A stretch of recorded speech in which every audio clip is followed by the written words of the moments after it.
Camp Hearne, Central Texas. August 1944. A late summer afternoon breathes through the wire. Thunder crouches beyond the cotton fields. The light looks bleached, like a photograph left too long in the sun. Everything, the red clay road, the guard tower, the rows of barracks glows flat and exhausted. Heat presses through uniforms, carrying the slow smell of diesel and cooked beans. Inside the mess hall, ceiling fans stir a lazy breeze that moves through a haze of steam and anticipation. Tin plates clatter, ladles scrape metal trays, voices bark orders in two languages that meet but never merge.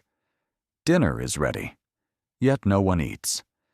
200 German prisoners stand behind their benches, backs straight, trays before them. Food cools in front of them. Meatloaf, bread, canned peaches, the kind of meal that in wartime Europe would have looked like a miracle. They wait, motionless, eyes flicking toward the door where the American sergeant has just walked out, leaving behind an instruction so imprecise it's paralyzing. "All right, fellas, eat when you're ready." 5 English words. But between languages, mercy turns to uncertainty. No one knows whose permission matters now. In their training, meals begin with order, officer first, then rank by rank. To touch food before a superior has blessed it court's punishment. So they wait, discipline shielding them from possible shame. Minutes layer upon minutes. Steam fades from plates. The smell thickens. Flies test the window screens. Across the yard, a radio outside the guardhouse plays Glenn Miller in scratchy bursts. The sound seems indecently cheerful inside this hour-long silence. At the front table, Sergeant Keller studies his untouched portion cornbread, sliced too perfectly, syrup pooling on peaches, meat holding its shape like theater prop. It looks unreal. Abundance stylized. He remembers the breadline of his last days in Bremen. Women trading jewelry for flour. A boy crying over a single roll, worm-eaten but precious. When he looks down again, the food in front of him feels like mockery or dream. To the guards pacing outside, the scene feels stranger by the minute. "Why ain't they touching it?" one asks. His partner spits in the dust. They're waiting for grace or orders, hard to say which. Their commander, Lieutenant Rogers, a stocky man who runs the kitchen more like a school than a prison, leans in, squints through the doorway. He sees neither defiance nor grief in the prisoners' faces, only the calm terror of men unwilling to be rude. He shrugs. "Let 'em figure it out," he says quietly, then returns to his ledger. Out here in Texas, misunderstanding carries less danger than gunfire. Still, the stillness unsettles him. Inside, the room feels heavy, as though time itself has condensed into humidity. The men shift imperceptibly on their feet. One wipes sweat from his brow, then immediately stands straighter to erase the gesture. At the edge of the table, Anton the youngest whispers, "Was ist das für eine Prüfung? What kind of test is this?" No one answers. Outside, the sky breaks open. Rain slams the tin roof like an impatient drumbeat. The prisoners flinch, snapped out of reverie. And in that sudden noise, Sergeant Keller makes his choice. He lowers his head, murmurs a 5-word prayer from childhood, and picks up his fork. The small act releases tension like a valve. Around him, men follow first cautious, then certain. Forks lift as thunder fades. From the doorway, Rogers glances back at the shifting motion and lets out a breath he didn't know he'd been holding. "Well, I'll be," he whispers. They were waiting on each other. Under the echo of rain, real hunger replaces ceremony. Steam rises again, less from food than from the sudden warmth returning to faces. In one simple misunderstanding, Two systems of honor have met and learned something neither language could explain: that freedom feels different to the disciplined, and patience can look a lot like faith. After rain, the camp gleams as if newly built barbed wire strung with beads of water, tin roofs reflecting the sky, muddy footprints recording two nations' routines. Camp Hearne is a perfect geometry of order, drawn into the middle of nowhere by the need to hold 5,000 captured men without ever quite calling them enemies. To a newcomer, it looks astonishingly peaceful, more like a college campus than a wartime prison. Inside the fence, wooden barracks stand shoulder to shoulder, 50 men to a hut. Each has its own rhythm: boots lined precisely under bunks, photos of wives tacked above folding stools, a broom always visible in the corner. The guards inspect weekly, but mostly the Germans keep things cleaner than regulations demand. Discipline is a comfort when geography becomes meaningless. Days unfold with mechanical precision but emotional confusion. Revel at 6, flag raising, quick breakfast of coffee substitute and oats. Work begins by 7 irrigation projects, fence mending, cotton picking for nearby farms. By noon, the temperature climbs toward 100 degrees, and prisoners are herded back for rations. The craving for shade becomes stronger than politics. From the watchtowers, the guards observe a strange choreography: men who once fought for Hitler now working among Texans who might never have left Bryan County. Many guards are farm boys, barely 20. They say "sir" to their prisoners out of habit. War has drafted them into a lesson on manners they didn't expect to teach. "Treat 'em right," their sergeant reminds them. Geneva says so. Besides, God's watching both sides. The Germans adapt quicker than rumor claims. They barter hand-carved toys for cigarettes, plant bright zinnias under barrack windows, build a small theater from scrap plywood. When one borrowed accordion materializes, an orchestra follows. Its waltzes drift across the compound on warm nights like a modest declaration of civilization. Some prisoners even publish a camp newspaper, printed on mimeograph under American supervision. Articles on soccer matches share space with sermons about dignity in captivity. But the ritual that shapes every day, more intimate than inspection or roll call, is mealtime. Food, its texture, timing, delivery is the last remnant of home. In Europe, they ate by order. Here, punctuality serves function, not hierarchy. The army kitchen follows schedules, but language sometimes bends them into riddles. "Grab your plate, help yourself," a Texan might say. The phrase means welcome to him and chaos to the men trained never to act before an officer does. That cultural gap widens quietly. Guards think discipline equals stubbornness. Prisoners think liberty equals disorder.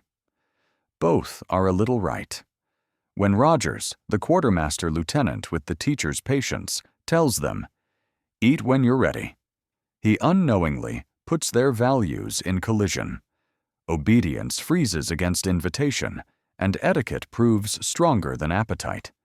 Outside the wire, the world tilts toward Allied victory. Normandy is behind them, Paris liberated, Germany shrinking by the week. Texas residents read headlines without grasping their proximity to the same war. Trains thunder past the camp, carrying troops south toward the Pacific. At the Main Street Diner in Hearn, locals talk about sugar shortages and the strange foreign music that floats from the camp after dusk. Some resent the idea that prisoners live better than families rationing meat. Others shrug and say, "Well, they're human too, ain't they?" Even the weather seems politic, vast, impartial, exposing. Summer presses down like questioning. Lightning at night feels eerily like searchlights. Thunder like far-off artillery recycled as entertainment.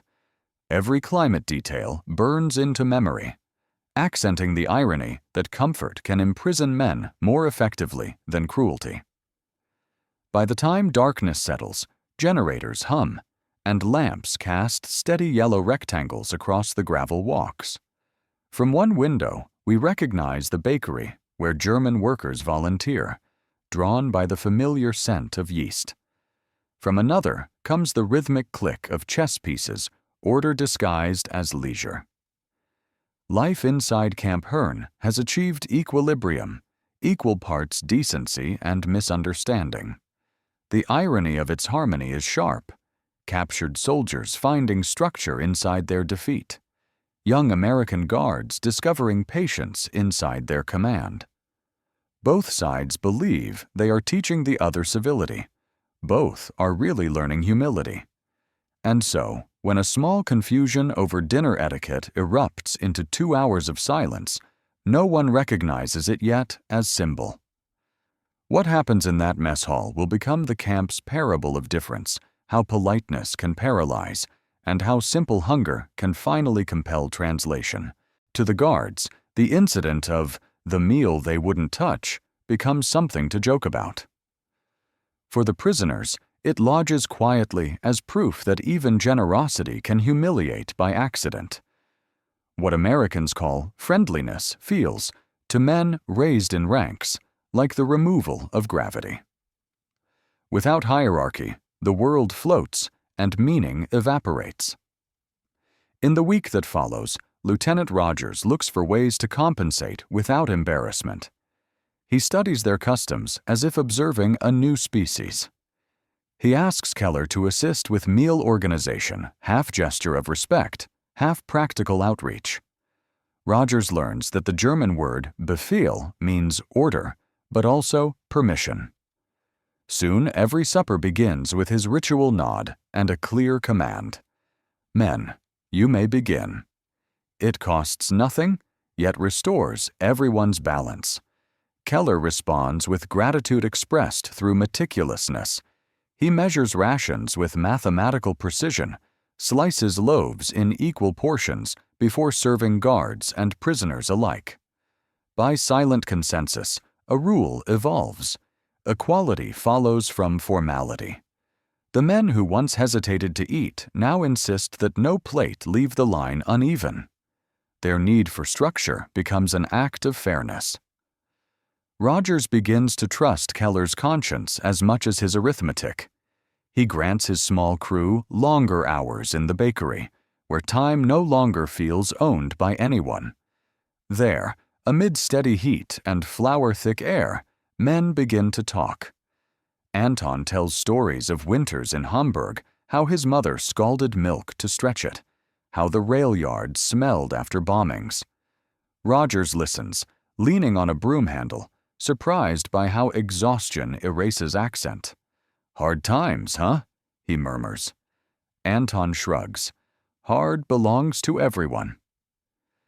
Dialogue dissolves barriers faster than any order could. The small friendships inside the bakery spread by scent across the compound. At lunch breaks, guards wander near, drawn by the aroma of fresh rolls. Americans offer cigarettes. Germans trade wooden carvings of birds or small toy trucks whittled from scrap pine. Each gift carries an undercurrent of disbelief that humanity might be transactional in both directions, but contradiction never sleeps long. Late November brings news from the front auction fallen, German resistance crumbling. Victory cheers leak through the radio at the guardhouse. That night, in Barracks B3, prisoners argue. Some shout that defeat should be met with silence. Others whisper that perhaps surrender was overdue. Voices rise. Pride and hunger wrestle again. When Keller walks through the aisle, men defer automatically. He says nothing, simply claps his hands once, the way Rogers does in the bakery. The cadence carries authority that no ideology can. In that instant, they recall that order can still be a form of mercy. A few weeks later, a small Texas miracle, cold rain turning briefly to sleet. The camp smells of iron and smoke. The ovens in the bakery groan against the chill, the heat inside visible as a living cloud. Rogers, watching Keller's concentration, remarks under his breath, "Guess even war can't stop good rye from risin'." Keller looks up. "It will rise anywhere you give it time." Neither realizes how neatly bread sums up reconciliation. As winter deepens, Rogers invites locals to visit during supply deliveries. One farmer's wife brings pecans for the German bakers, a peace offering disguised as Southern hospitality. She leaves saying, "They look tired just like our boys." Her words drift through town faster than gossip, until even those suspicious of the camp start softening their opinions. Compassion, once fenced, seeps outward through rumor. Then comes December 16th, the Battle of the Bulge.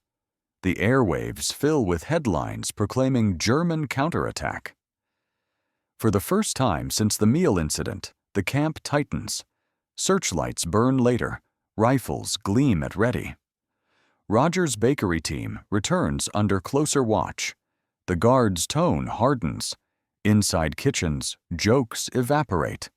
The prisoners sense suspicion thickening in the air like unrisen dough. At supper 2 days later, the old paralysis resurfaces. This time it's not confusion, but principle. The prisoners have heard that American soldiers are freezing and starving in Belgium. When food is served, they hesitate, staring at their portions of beans and cornbread. Around them, the guards eat numbly. Finally, Keller sets down his spoon. "In our homeland, they have none," he whispers. "I will wait 2 hours." One voice becomes many. Without command, the entire mess hall rises to attention by remaining perfectly still. The guards watch, unsure whether this is protest or prayer. Rogers approaches Keller's table and asks quietly, "You refusing to eat?" Keller answers in measured English, "No." "I am remembering." For 120 minutes, no sound but rain against roof. No motion but steam fading from untouched plates. It looks like mutiny, feels like mourning. At last, Rogers says, "All right, Sergeant Keller, you may begin." Only then do they sit again. The gesture, once necessity, now carries dignity that belongs to both sides. The next morning, the guard order reads simply, "No disturbance." Men observed voluntary period of reflection. Even bureaucracy seems humbled. In the weeks that remain, that same quiet solidarity repeats itself at meals of remembrance each time the food arrives from the kitchen, a pause of 2 minutes before the first spoon lifts. What began as a misunderstanding has become ritual, an unspoken bridge across fear and guilt. By March 1945, the camp runs smoother than any manual imagined. Guards use German phrases without mockery. Prisoners greet them in English, colored by Texas drawl. Some evenings, Rogers joins Keller at the bakery door to watch the sunset ignite across endless fields.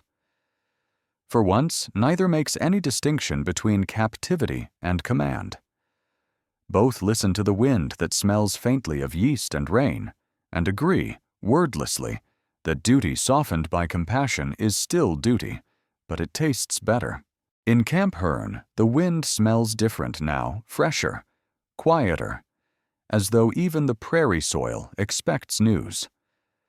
The guards move slower, their salutes less crisp. Across every building seeps the rumor that Germany has fallen apart, that surrender will come any day. For some, the thought means celebration. For others, only homes turn to rubble. Within the bakery, life resumes in miniature perfection. Rogers flips through supply ledgers without reading. Keller scans newspapers he cannot yet translate.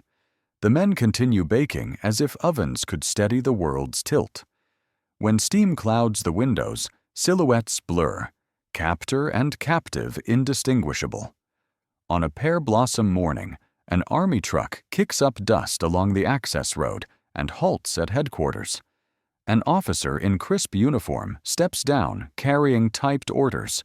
Camp Hearne to prepare for repatriation. By month's end, the first German prisoners will board trains for the Gulf, then ships bound for Bremerhaven.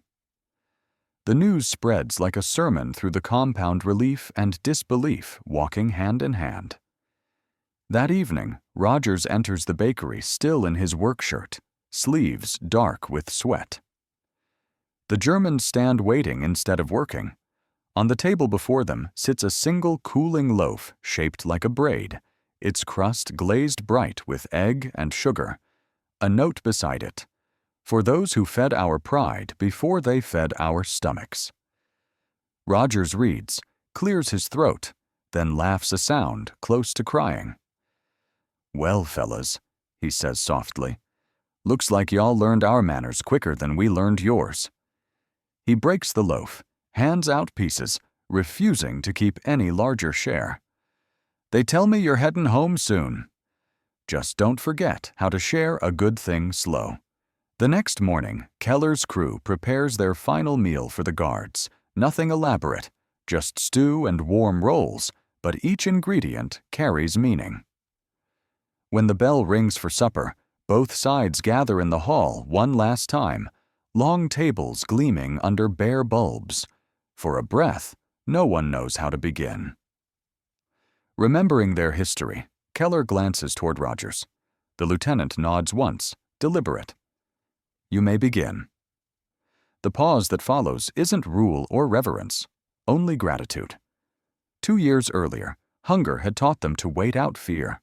Now it teaches patience for peace. Once dishes empty and benches scrape back, Rogers pulls from his pocket a small recipe card scrawled in pencil. "Starter mix," he explains. "Take this across that ocean." Same yeast. Different soil, it'll rise again. Keller folds it carefully into his paybook. His English fails him, so he thanks the man the way soldiers have always done, with perfect posture, silent nod, and eyes that say everything words would cheapen. When departure day comes, the camp wakes before sunrise. Trucks idle near the loading platform, smoke curling against pale sky. Each prisoner carries a duffel bag, a Red Cross parcel, and one small loaf wrapped in paper, the last bread baked at Camp Hearne. Guards supervise quietly, exchanging cigarettes instead of salutes. The mood is neither victory nor loss. It's exhaustion tempered by decency. As Keller climbs aboard, Rogers calls out, "Hey, Sergeant, 2 hours was too long, huh?" Keller smiles, answering, "Yes." But sometimes waiting is meal itself. Then the convoy groans forward, grinding through dust and distance until the wire becomes a line in memory. Months later, a letter arrives addressed to Lieutenant Rogers, forwarded twice before it finds his desk at Fort Worth. Inside, a photograph. Men standing amid ruins, labeled Stuttgart, 1946. They hold loaves streaked with flour, faces thin but content. On the back scrawl reads, "Bread rises everywhere." We remember Texas. Years drift into decades. The bakery collapses. Vines claim the foundations. Locals call the site the German ovens, though most forget how kindness once baked there. Only on humid days does something faint persist, a ghost of wheat, smoke, and rain that passes quickly across Highway 6 before fading back into soil. Visitors to the Camp Hearne Museum sometimes ask guides why stories here seem so small compared to the world war beyond its fences. The guides answer softly that civilization survives inside scenes too quiet for statues. A loaf shared, a silence kept, a misunderstanding forgiven. What no plaque explains is what silence sounded like inside that mess hall, the long wait before the first bite, the rain punctuating doubt, the slow realization that hunger and dignity could inhabit the same body. In those 2 hours, they learned more than diplomacy ever could, that patience is another word for respect. Keller's grandchildren will keep the yellowed recipe card behind family glass. Rogers's descendants in Texas will point to a faded letter pinned in a memory book.